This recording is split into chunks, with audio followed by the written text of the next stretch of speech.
Welcome to the Not All of a Night podcast. My name is Romy Moreno, and today we have Roger Moreno, my ex-husband and baby daddy. And we also have Camilo Rafael Sierra, who will be interviewing us and asking us questions on healthy co-parenting and divorce. Welcome, guys. Pleasure. Yeah. Good to have you guys. Let's do it. Yeah. So Roger and I have a really good relationship, and a lot of people admire us for the way that we co-parent and the way that we get along. So I felt it was really important for us to do an episode about this because it's important for your kids. Yeah, it's amazing. And I really thank you for the opportunity to do this. Our last episode that we did was awesome. And this topic in particular is something that for me personally has been a challenge at times in my life. But I've also had times where it's been like very rewarding and like very amazing, a thing to do. Raising kids, I was always told like you never really grow up until you have kids, like and I also heard this other really cool saying that, as a kid, we don't realize that as kids, our parents were growing up still. Yeah, that's what we are doing. We're still growing up.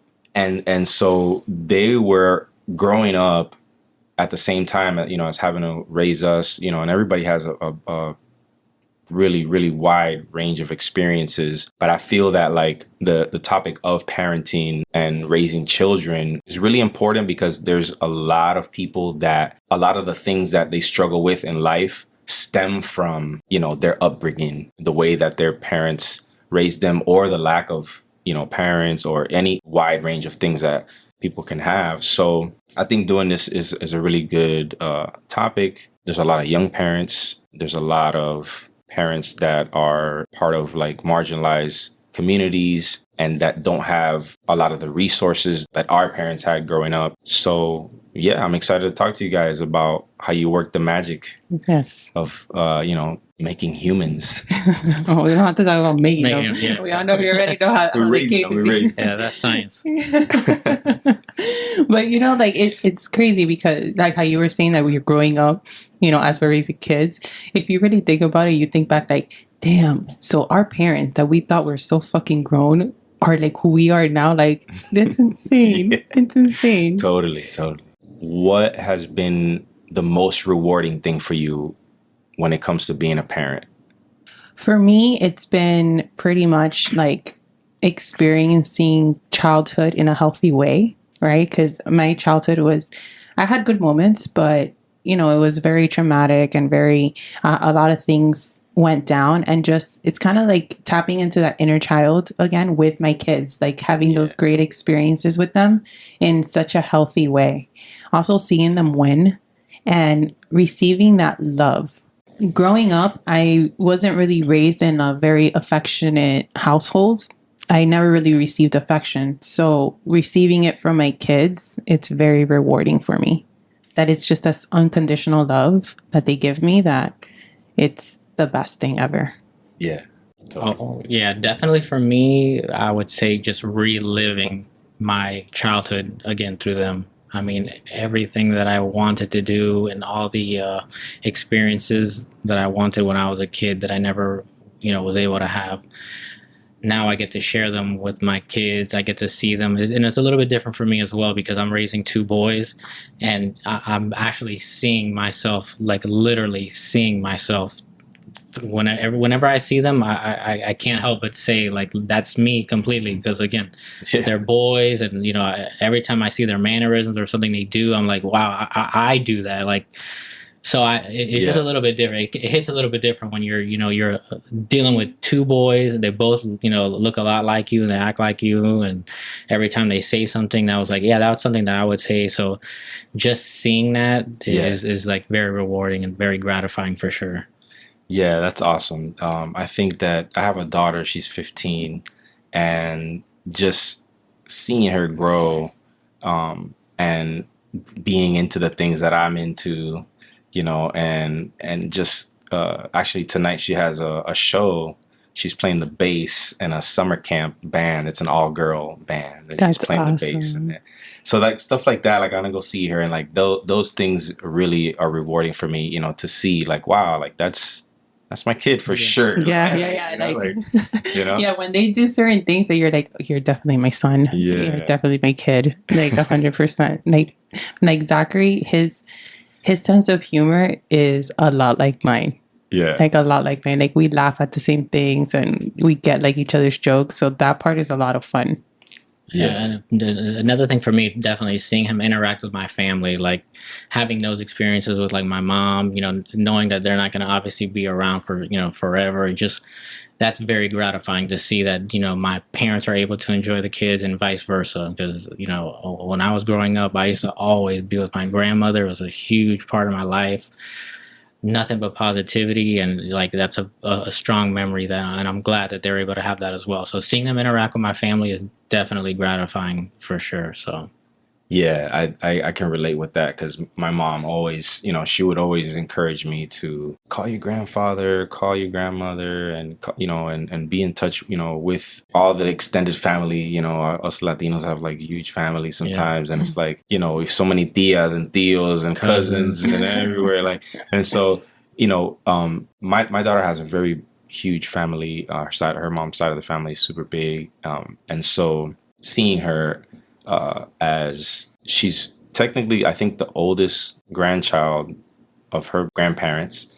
And so she had that like big sister vibe, like right away, you know, and then her mom has two other kids with her husband, and they're her pride and joy. You know what I mean? Like she takes care of them like if it was like, you know, like her kids, you know?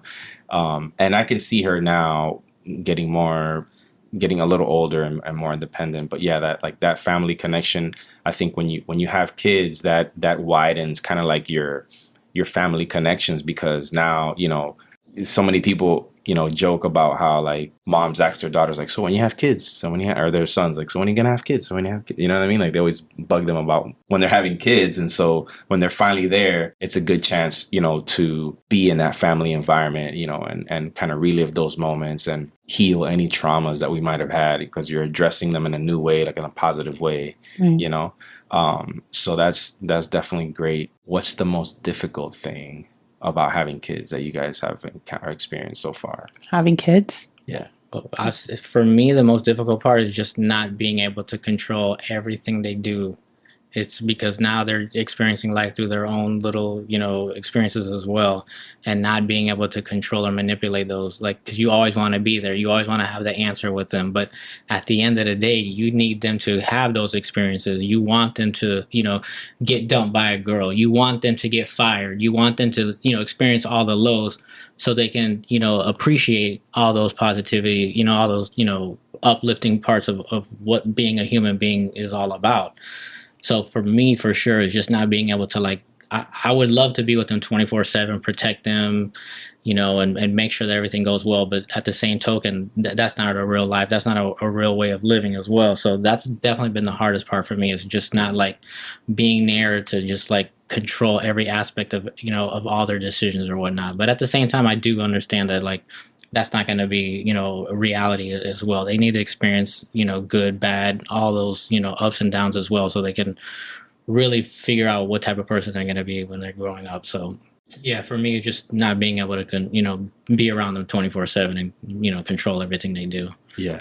Yeah. For me it's, you know, missing out on some important moments because, you know, maybe they'll be with Roger and not with me, or they experience something and it's just, those parts are hard because you want to be part of every big moment, right? Like even the holidays, like we're still figuring it out. The first year that we were separated, we actually did intentionally spend Christmas morning together, which Roger and I were married for 10 years. So that tradition of, you know, waking up Christmas morning, I'm making like Christmas brunch, and then everybody's like, so that was something that was so instilled in us, right? That we still did it that year, but then the following year we did it differently. And that was, we're not waking up with them Christmas morning, even though I'm going to see them later, was difficult, you know? So things like that, and just I'm not at a stage now where, I'm missing first steps and words and stuff, but that could be something that could be very difficult for some parents as well. So that part is really hard for me. Yeah. Yeah, I can relate with that big time. Because for me, my situation, there was a time when I stopped being with my daughter's mom. And so it became that tug of war, kind of like, that difficulty of like, oh, okay, so now we have to set the schedule, to accommodate like both of us. And there was times where we really didn't want to communicate, but we had to, and that feeling of like, being at odds about now I see them as the small, things that it was just us being new, to it. But as the years went by, it got easier.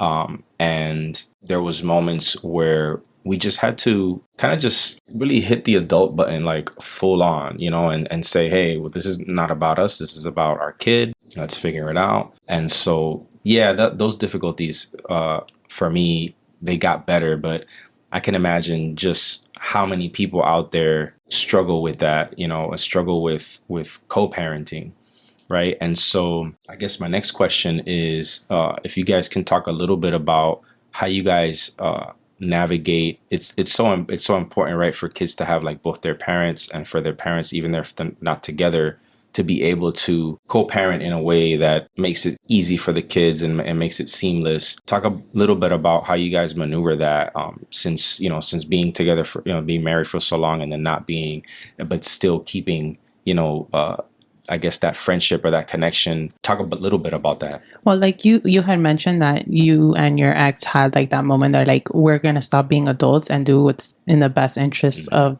your kid. Right. Roger and I, that was always our intention from the start. Even when we initially first separated, like we were like, these kids come first, whatever, like drop our egos.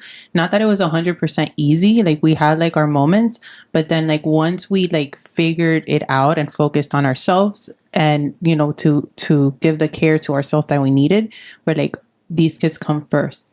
Now, the most important thing that I feel that Roger and I do is that before we talk to our kids about anything, we talk to each other, so we're both on the same page on like, what is the message that we want to set? Right. What do we want? And if we disagree on something, we could come to an understanding of how we're going to communicate this to our kid. Right.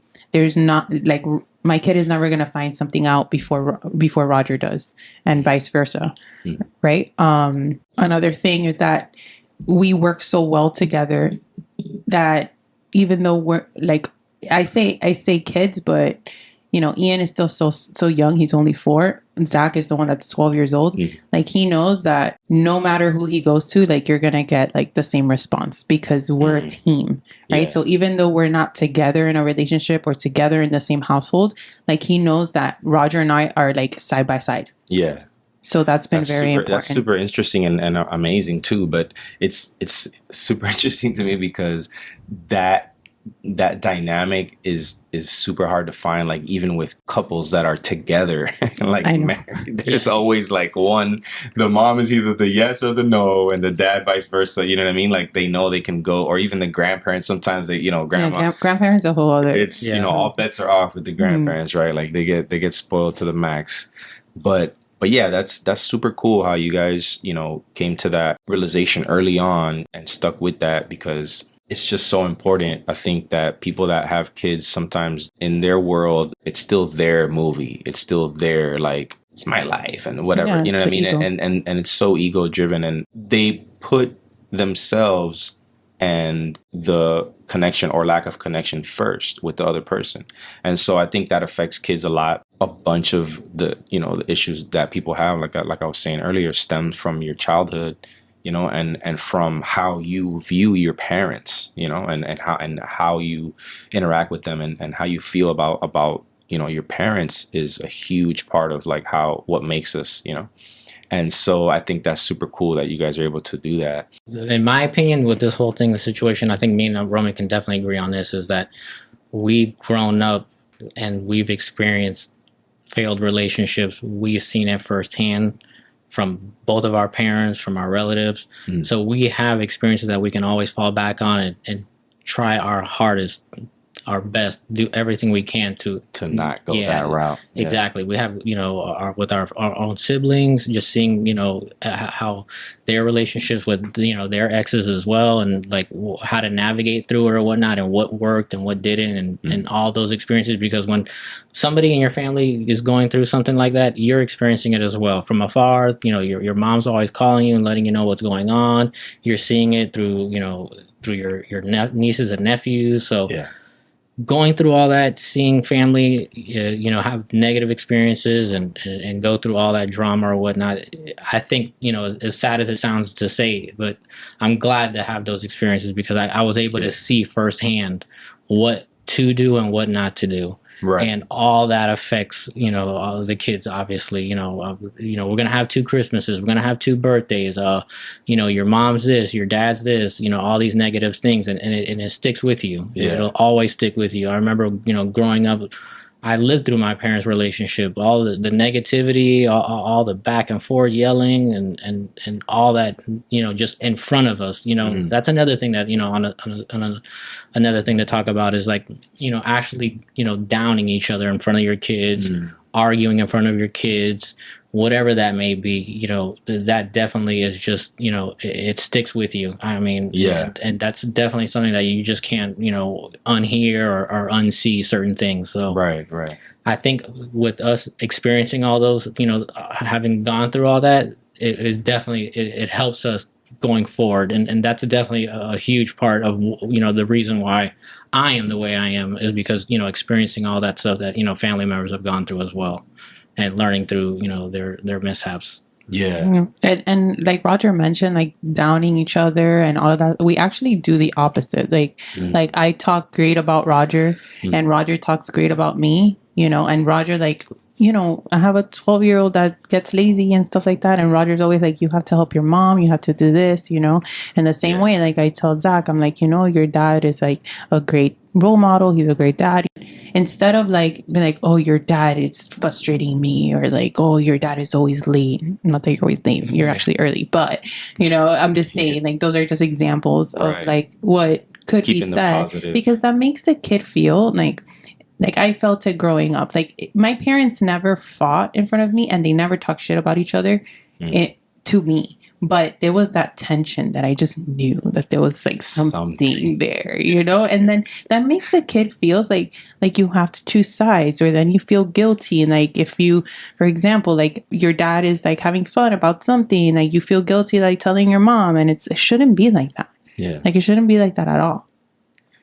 Yeah, absolutely. I think, keeping that openness and also because kids learn everything that we do, right? Like they're mini us anyway, like you could send them off to somewhere far at birth and they would still be probably exactly like you, Yeah. But even more so, them seeing and experiencing everything that we say and do to each other, that molds them in a way, and that makes them kind of who they are. And so that's really important. So yeah, I remember like at times growing up, like my mom saying like little slick things here and there that I would pick up on, and I would just be like, yeah, it was never like anything blatant or anything like, but she would like make little jokes and like little references and stuff like that. And I resented it. Like I remember thinking like, you don't really know him, and and that's not really, what it is. But as a kid, you don't feel that you can really say much. Sometimes like there's tons of different types of kids, right? Some of them are more outspoken. They'll say when they're feeling something, bad or whatever, or something that they don't like. But as a kid, for the most part, I think kids know that they can't really challenge us on, and I feel like it builds, really can't say. So it builds like a sense of like not being able to be completely open or honest with a certain parent because they don't want to mess up or say the wrong thing or make somebody feel bad or something like that. And that's the last thing that we want to do to like our kids. The last thing. Yeah.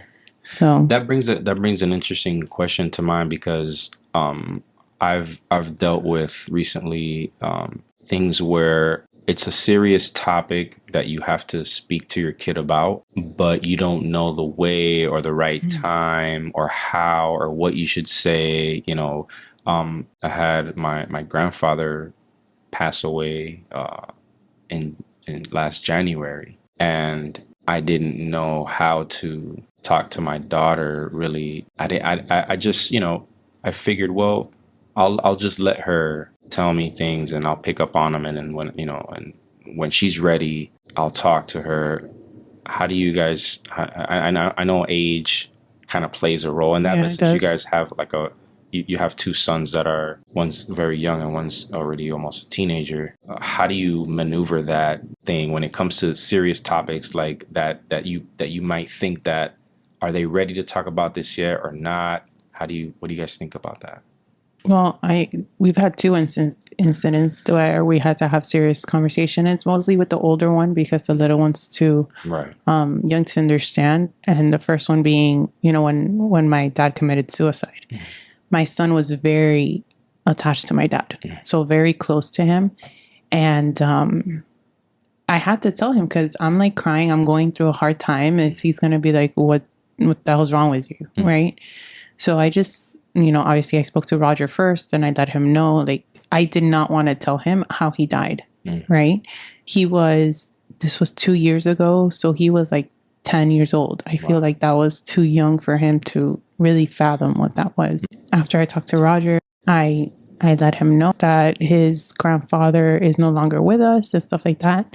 Luckily, he was just so overwhelmed with sadness that he didn't ask me, like, how did he die?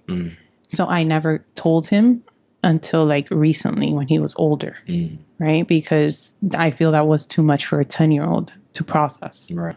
I mean, yeah, for me, I really haven't had any, dramatic experiences or anything I have to deal with him on one-on-one like that. But for me, I try to use the opportunities in the morning, as crazy as it sounds, on our way to school, to just ask him questions and just try to get feedback from him. So that's our little time, those 10, 15 minutes before school. Right. To just, talk about anything. So, as far as anything going on in the world, anything going on in his life, any questions he may ask. Sometimes he's not very open, like, he's kind of a shy kid in some sense, but I try to use that opportunity in the mornings, like before we go to school, to just ask questions, just to try to hear him out. Luckily, I haven't had to really have any, deep emotional talks with him at this time. It's had to be me. I know I'm going to be he's a boy and he's coming into his own soon. And I'm sure once he starts getting into, more girls and, high school. Yeah, he's still not there yet, but I can definitely see it, coming up soon. So that's on you, Rod. I'm not looking forward to that, but it should be fine. I mean, I never had that talk. Unfortunately, you learn a lot from the people you're with and, your environment or whatnot, but yeah, I'm not looking forward to it for sure. Yeah. No, I think most importantly, I think we should always be open with our kids and let them know that we're here for them. And it's like a safe space, they can come with anything. Yeah. Right. As as weird or as off. I think building that type of communication with our kids is really important. I think I tend to think that kids overall are very smart, man. Like they're super, like they know. They do. They know a lot. They know a lot more than what we like give them credit for. I want to give them credit, obviously, but they had something that we did not have, and they have phones. Right. Any questions they have, it's just easier to just ask the phone. So trust me, they have a million questions the same we did when we were growing up, but now they have the answers at their fingertips. Right. It's not something that we had to deal with. We had to, ask Craig in the corner, or older brother, friend, through a magazine, like. Not anymore. You just Google any question you have, and 50 explanations will show up. Right. So it's a different time, So we can't expect them to like always approach us with questions, especially now with social media and everything. They just they're getting fed information all day. Even though like our son doesn't have any like social media. The only thing he had, it was like ran by me. So it's not like he has these outlets, right? But he's a gamer and he's in his stuff. But I did have to have I bought him a gaming computer for Christmas. So then I had to go and had that serious conversation about him, about pedophiles and like, you know, like the internet and like sex trafficking. So that was like a huge, tough conversation that I had to have with him before I gave him this computer, right? Like, and he was so shocked because he couldn't believe that there were people like this. But I had to be real with him, like, this exists, you know? So I don't need you talking to anybody that you don't know and all of this stuff. Yeah. Right. So after his shock process, because it was a little bit of a shock for him, you know, he was able to understand, and he's very like on top of that, you know. Yeah. And like you were saying, that kids know, they have like a way of just knowing. They're very observant too. Oh yeah. When Roger and I actually sat him down to tell him that we were separating and divorcing, we were so nervous to talk to him about it. And we're like, oh my God, we're going to ruin our child, like all of this. His response was literally like, oh, that makes sense. You guys don't even act like a couple. And we just looked at each other and we're like, wow, like that was a lot easier than we were like anticipating for. Yeah. You know, so they're observant. They realize, they notice everything. Yeah, they pick up on, you know, everything, you know. My wife and my wife has a daughter, so I have a stepdaughter, and she's 11, and she's very, very, very observant. She's super talented, and she loves, you know, a bunch of different things. She's a great tennis player. Her dad is her instructor, her tennis instructor, and we're always talking about how, you know, whenever like any difficulties come up, you know, whether it be like behavior stuff or just like sometimes kids, as they get older, they kind of develop, but they start picking up on like little things like from their friends, or, you know, little things here and there where, you know, they'll start like talking back a certain way, or you feel them kind of like different. And we're always talking about those things. And I think that, I always tell her like, you know, she knows, Mm-hmm. you know, like she knows, she just knows also that it's not like certain things are not for kids to speak on or to speak about, especially at certain ages, you know. Irie she turned 15 this year, and she's always been very advanced. I feel like in just knowing stuff, like she was in a Montessori academy, and she was like homeschooled for a while with a group of like very advanced like kids, and they would learn, you know, a bunch of things, you know, at early ages and things like that. And also the internet, you know, is definitely there. But my daughter didn't have a phone until she was like almost 14. She got her first phones, you know, like 13, 14, you know. And so even though she has that now, she was raised with the right outlook, you know, on certain things, and with enough of an openness, you know, to know what's right, what's not, you know, what's kind of shady. Her mom did a great job, you know, of instilling in her like all the right values and things like that, as a woman, right? And so the role that I play, you know, in raising her is being there for her as a dad, you know, as a friend, as somebody that she can, you know, come to and always experience like fun things. Like we all do fun things together. Like I try to make it an event, you know, whenever we go or do, you know, when either we get together. An experience. Yeah. Even if it's, I mean, there's times also where, you know, we bring her over and we just like watch movies and make dinner and things like that. But just letting her know that as a dad, you know, I know that her outlook on men is going to rely a lot on, you know, what I instill in her, like what type of person I am, you know, towards her. I'm glad you said that, because I do the same thing with my kids, right? Like Zach always tells me like, Mom, I'm so glad that you're my mom. Like, you're so cool. Like, you're such a cool mom. Like, you know, you work so hard. And sometimes I'm like, is he just trying to tell me this shit because he's trying to get something out of me? But I just let it ride, you know? But he tells me like almost every day. So I know that the example that I'm setting for him is like, you know, what a woman is. Like, whenever he seeks that, right? Like, there's going to be like some level that this person's going to have to be, you know, at. Yeah. Yeah. It's like a standard that, you know, that kids see us, and they model what the male figure, female figure Right. is. And based Roger's a off of great that. role model too. So I mean, whatever he decides, he wants to date. Yeah. Yeah. So yeah, it's great. I think. So one of the things I want to say is Oh. that the same way that we want what's best for our kids, we also want what's best for each other, right? So like I want Roger to be the best at whatever it is that he wants to do, like the best version of himself. So if there's any way that I could support him in that, like whether it's taking care of the kids, whether he needs me to do something, whether my mom, he needs to help with whatever, like I'll do that, and vice versa.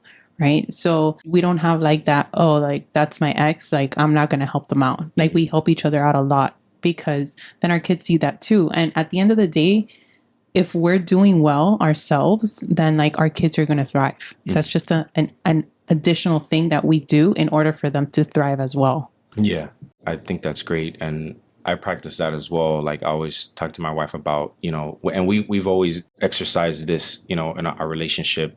We've only been married for a year, but we've been together for almost 6 now. And we have that mutual respect for each other and that mutual like underlying friendship that we know that we've talked about it several times, because whenever there's a difficulty or whenever there's something, we always talk about it instead of not talking about it. Right. And so we come always to the conclusion that like, no matter what happens, even though we don't have kids together, we both are parents. And we both have like that priority, like for our kids. Yeah, you guys are a united family. Like Right. you guys don't have children together, but you guys have children. Right.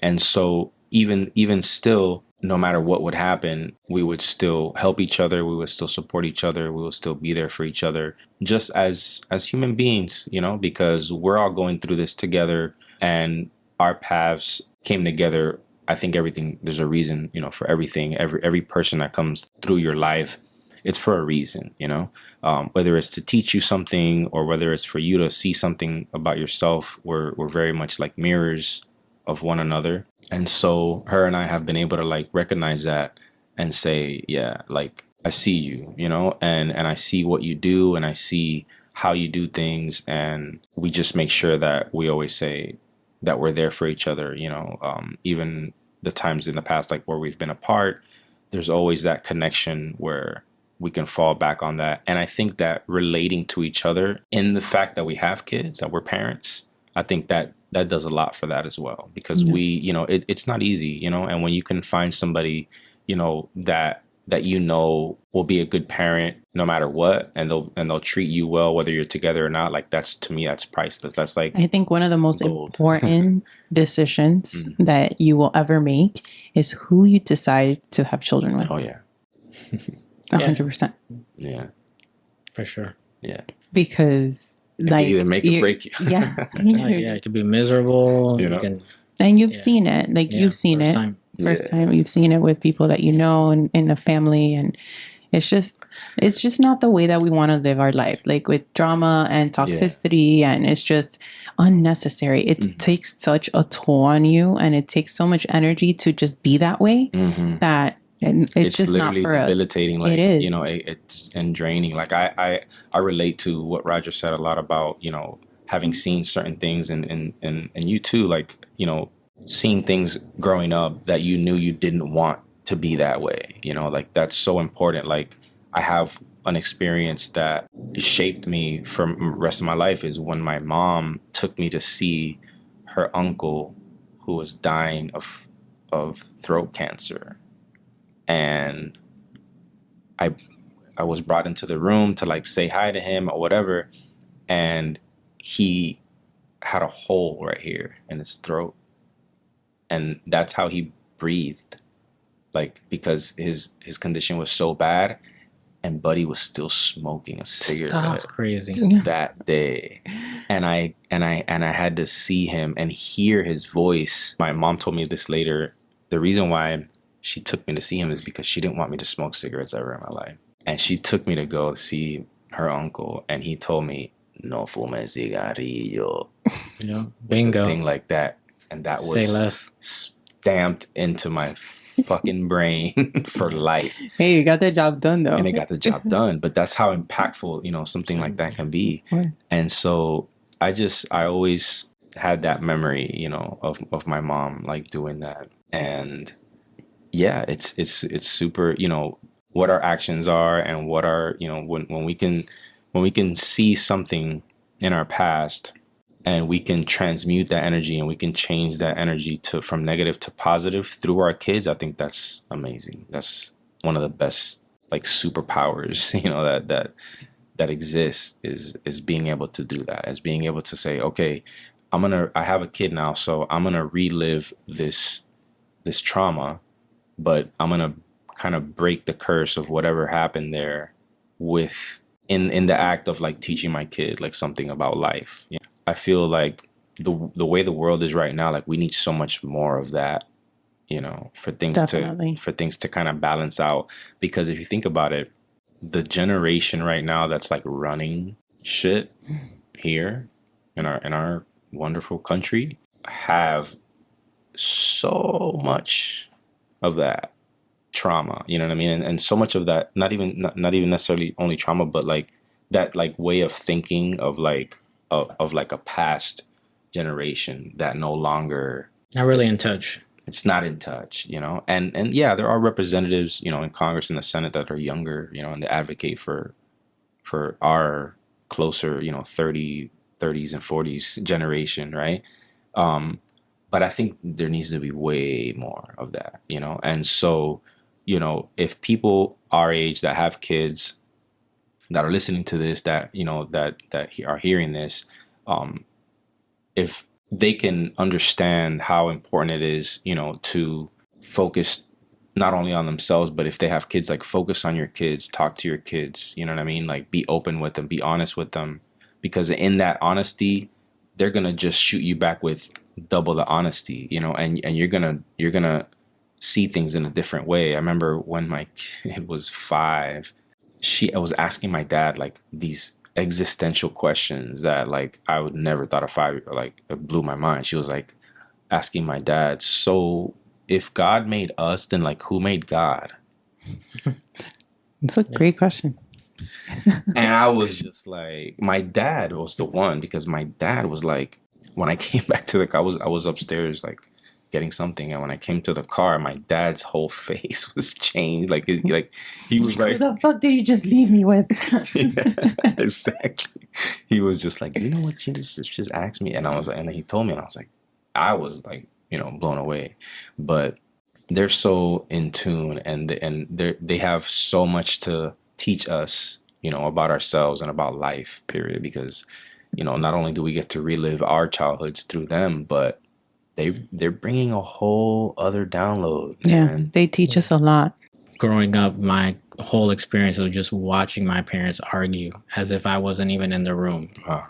And that definitely was one, you know, very, very impactful. And, you know, even as a kid, I recognized that this is not the way a relationship is supposed to be. Mm. So I told myself, you know, from a very early age that, and I think it kind of hindered me as well, because I can, on occasions, I can be very just lackadaisical just to avoid an argument. But I'll do anything to avoid an argument, and it always stems back to my childhood of watching my parents argue and like seeing that the energy, and especially the way they argue as if you're not even in the room is one of those things that just, you know, it makes you feel like not I can't pass that down to my kids.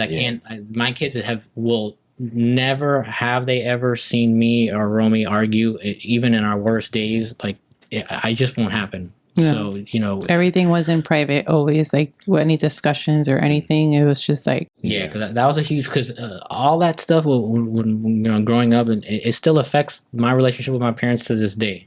So I just, that's definitely a trauma I could not continue to pass on to my kids. So like I said, you know, sometimes I'll avoid an argument just because I can't deal with that energy, and it definitely stems from when I was a kid. So, you know, I refuse to continue to pass that along. Yeah, and even though we wouldn't argue in front of them, like Zach will know if we were going through a disagreement, because we also didn't want it to make it seem like people never argue, because that's not realistic either. I like was thinking you need to have There's a balance that there needs to be a needs to be balance, there. but Yeah. that A healthy toxicity, communication. right? Yeah. That toxicity and calling each other names and disrespecting each other and all of that, like, no, like we've Yeah. never done that. We will never do that, like ever, ever, ever. Yeah, because like there's always extremes, right? And there's like the negative and the positive extremes, but there's also a middle ground.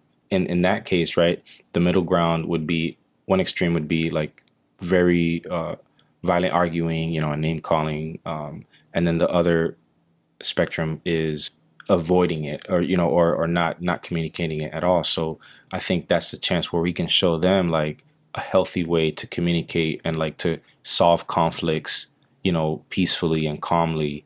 I think that that's an amazing thing that society needs, like as a whole. You The know what I thing mean? is that nobody Because- wants to talk anymore. Nobody really wants to communicate when, Yeah. like just avoid everything. Like Roger was saying, like he'll do anything to avoid an argument, right? Like, but now we just talk everything out. Like if something's bothering us or anything, like we just talk it out. And Zach sees that. And as Ian grows, he will see it too, right? Like we're like, we can expect everybody to have the relationship that Roger and I have. Like it's a unicorn type of relationship because it's like our standard is very, very high. And I know that there's people that try to like, I want what Romy and Roger want, but in reality, it takes a lot of work, but we have like a friendship that is like no other, right? And we're like really comfortable around each other. And one of the most important reasons that we are able to be this way is because he has no interest in being with me. I have no interest of being with him, right? Because if there was still like that whole, like maybe I still wanted him or he still wanted me, like this wouldn't be able to be a thing. Yeah. Right? That would be impossible. And we get along to the point that our kids see us and like we go on vacations together, like, and my family is his family and his family is my family. And it's just, I'm really grateful for the relationship that Roger and I have. And not everybody could have this type of relationship with their ex, right? But, some of the things that we are sharing is some things that anybody could do. Right. Made a very big point as far as, we're not interested in any, or we love each other. We're not in love with each other, clearly. So that definitely helps with what we're going on as well. But, a lot of people, I think, when they hear about two people getting divorced, there's always one or the, there's something still there lingering that they're trying to, spark that back up or whatnot. Right. And the fact that we both acknowledge that, that chapter is over, it definitely allows us to be, like she said, comfortable around each other, go on vacations, because at the end of the day, I was with her when she was giving birth to these kids. Like I've experienced so many things that just because our relationship or our love relationship did not work out doesn't mean that those memories are gone, So you can't just forget about all that stuff. Yeah, that's great. And we're family. Like at the end of the day, we're family. For the last 2 years, what's actually really crazy? Today is 1 year since we got divorced. Officially. Wow. And it wasn't intentional that I'm like, oh, let's record today. I just realized it like a couple of days ago. But like for the last, 2 years, like I've been praying and hoping that like, Roger finds somebody that is good and, is accepting and we could have like a relationship like her and I, right? And she will love my kids the way. And, Roger recently started seeing somebody and we went, the first time I met her, we literally went on vacation for Zach's birthday. Cool. And she's so cool and she's so amazing. And they were all in the water in the beach. And I was alone at the tent and I literally started crying of gratitude because I was so fucking happy that what I've prayed for is here. Right. And I think that helped. I don't mean to cut you off, but I think that what helped out as well is she had a similar situation where her parents got divorced. Her dad's new wife and her mom are like very good and open relationship as well. So the perfect person, like I was Roger. I'm like, you great job, Roger. You could not have done a better job. That's awesome. Yeah. So yeah, that's great. I had a great experience with my daughter's mom when she got married. She has 2 other kids. Something that really impacted me, right? When I would go pick up my daughter, he was very, very, very welcoming to me and very awesome towards me. You know what I mean? Like I like how men should be. Exactly. Right. That's exactly it. Just very respectful, to the top. I could tell he was a good human being, and it really helped me. And this is, I'm talking about even when I was at odds to the max with my daughter's mom, he was still cool. You know It's what I funny mean? you mentioned that, because I was with my sports medicine doctor this morning, and we were having this conversation, and he said the exact same thing, that he was in the past dating somebody that had 3 kids, and she might have had whatever relationship with her ex, but her ex and him, like, it was just like that, like, respect, and and that's amazing, because if you're bringing somebody into my kid's life, like, I want to make sure that that person is a good person. Yeah, right. That's everybody's fear when they're getting divorced. That's the first thing you think of is who's this man? That's my first. All right, a reason why I was fighting so hard to avoid the divorce, even though in the back of your mind you knew that this is not going to work, is bringing in another man. Somebody else. Especially for me. I just, again, having experiences with my older brothers and seeing how some of their relationship didn't work out, seeing, or hearing, about other men being around the kids, and, what that could look like potentially, like, yeah, very especially scary. me, with a daughter. For me, it was something that like I worried about it early on before she, because I think there was certain other relationships or connections before him, but that was something that was always in my mind, was like, who is my daughter going to be around? It's a tough, scary thing. But early on, as soon as he came into the picture, it was just it was a very positive experience, that I had with that. That's awesome. So I'm super, grateful for that. And also because of that situation, my daughter got a little sister and a little brother, That's amazing. and that helped her, tremendously, to develop, into the person, that she's becoming. So, I'm super grateful for that. And I think that's just all these super, like, emotionally mature, like, situations that we're talking about. I feel that outside of the topic of, like, co-parenting, I think that's, like, the umbrella kind of, like, topic here is healthy communication and, like, emotional maturity when it comes to your relationships, because that's something like you said, what you guys have is very rare, but it should be more like that. So we have a couple questions sent in to Romy from listeners. The first question is, what's the one area you don't see eye to eye on? Well, luckily for us, we pretty much see eye to eye on pretty much everything. Obviously we're still, only 2 years into it, and the boys are going to be going to college one day, going to be dating, going to be going, their different routes, and I'm sure something will come up, but I'm not worried about it. I mean, the way we work right now and our communication, I just can't foresee us really having a huge disagreement on anything, to be honest with you. But 2 years in, so far, no issues. Yeah, so we don't really disagree fingers on much. crossed. Yeah, we don't disagree on much. Next question says, what time/split arrangement have you seen work for you and the kids the best? Well, when we first got separated, we try to keep everything as 50-50 as much as possible. So we were doing 1 week on, 1 week off, a whole week. And recently, in the last couple of months, our 4-year-old, like, he's really attached to Roger. Like, that's his favorite parent. Yeah, it's not, I want to call it favorite. He's used to me. Yeah, he loves you. Yeah, he loves you more, but it's okay. It's okay. There are no hard feelings. But I felt like he needed to see Roger a little bit more during the week, like have that extra day. So we still do the 1 week on, 1 week off, but one day of the week, like, even if it's Roger's week, I'll take him for a day. And then on my week, Roger will take him for a day. And that improved his behavior so much, just that little switch. Nice. Next question says, is it cheaper staying together or getting divorced? LOL, real question. The real answer, together, for sure. Definitely cheaper. Yeah, it's definitely cheaper to stay together. Obviously, 2-income household, split everything, and it's just a lot easier. But I mean, do you want cheaper? Or do you want a better life? Exactly. I mean, I don't know. We could have been roommates forever. Yeah, really. Like, we could have been roommates forever.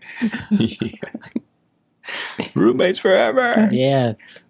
Yeah, I was with somebody that wasn't anybody I had kids with, but I went through that breakup was kind of like, okay, who's gonna stay with the place? Yeah. This awesome apartment.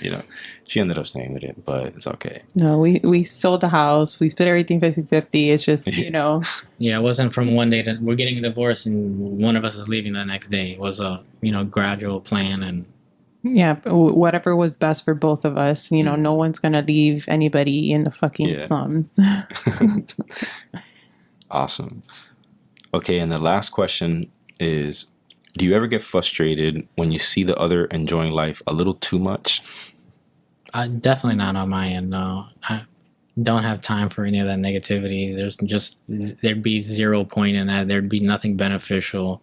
I mean, at the end of the day, I'd like to see every human being, happy. Winning, So, yeah. especially if the mother of my kids, somebody I spent, 10 plus years with, had amazing experiences with. Her family is just like my family, vice versa. I mean, you don't just forget about stuff like that. So whenever she's happy, that means my kids are happy. That means, everybody's going to get nothing but positivity. So, no. Yeah, it's pretty definitely- much for me, what Roger said. Yeah. And honestly, I just want him to be happy and for him to do great. And for him, like I said earlier on in the episode, like if he's doing well, like my kids are going to do well. Right. Right. So no, I never get bothered like, oh, he's off doing whatever again. Like, what the fuck? At the end of the day, that's none of my That's business a great either. that's a great outlook. I can relate with that as well.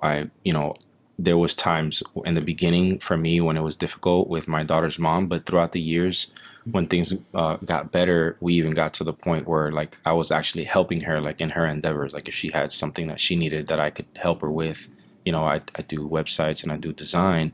So I would help her with her logo, I would help her with her website, or kind of just like bounce back feedback and give her feedback, because I know that if she's doing okay, that means my kid's doing okay, exactly. Mm-hmm. Yeah. You always want to keep them in that healthy space as well. So, yeah. Awesome. So yeah, that was the questions from online. Yeah, thank you guys that asked them. the only thing I want to add, and just the thing that we just keep harping on, is just, as long as you put your kids first and their interest, at first, I think whatever decision you decide to make, whether it's going to be right or wrong, if you have that as the premise, then, you can always, look for, a positive outcome. Even if it's, it seems negative initially, the positivity will end up shining its light at the end of the day. So that's how I always look at it. Any decision we're going to do, it's always what's in the best interest of the kids, and we'll go from there. Yeah. I just want to, make sure that I make that point clear. As long as the kids, you put the kids first, all the decisions will be, easy. And so, yeah. And if you're having a hard time, like yourself, like accepting, a breakup or a divorce or something like that, like take this time to really work on yourself and take this time to really see, like, what was your role in the process? Like, where can you do better? Right. So you don't repeat those patterns. But, I know sometimes it's difficult because you could do as much work as you can, but you can't change other people. Like the person you're with is very difficult. Yeah. In that case, the best thing that you could do is just work on yourself. And, sometimes you have to get, legalities involved if you have to, but trying to keep that peace within yourself and working on yourself is like, no matter what somebody else does, like they can't disrupt your peace. Like, yeah, you might get pissed off for a couple minutes, but it's not going to escalate to a point where you're just going to just completely ruin your fucking week. Yeah. and Yeah. I want to mention also as well, like, there's going to be a lot of people listening to this that you're not in our similar situation, right? Where our divorce, it wasn't like a key thing that just happened overnight. Like I didn't walk in on her, cheating on me or vice versa, or just something like very traumatic from one day to the other. It was something that, was, slowly, gradually happening, and we both recognized it. And, at the end of the day, we just both wanted to see each other happy. It was tough in the beginning, but like everything else, time heals all. And, as we gradually started, time away from each other in a space, we realized that, especially for me, like it definitely was, the decision that needed to be made. And it was, the right decision for sure.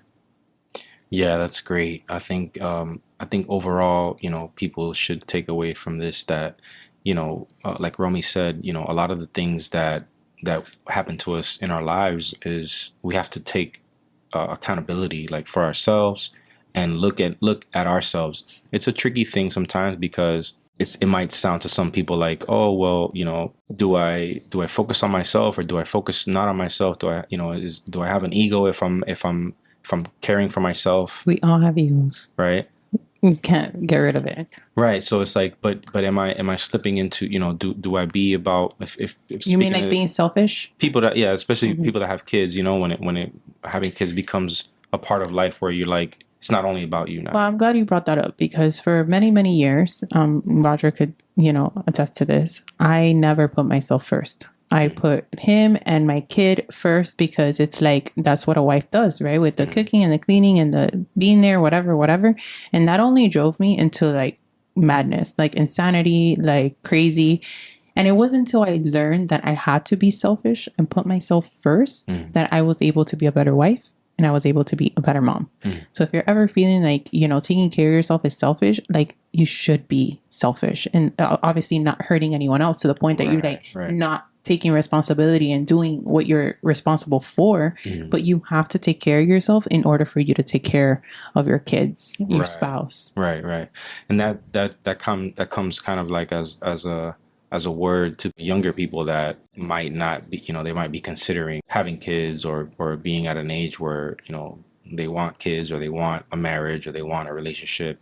It's not a fairy tale, guys. Like, having a kid is not, I say this, I guess mainly for women because a lot of women, they fantasize about having the perfect little baby and the perfect little marriage. Like it's a lot of work. So much work. And if you're It's the not hardest job I've ever done. if you're not in a place in your life where you want to be, where you have realized like certain things, then you should maybe look into that first because it is like having a kid will grow you up.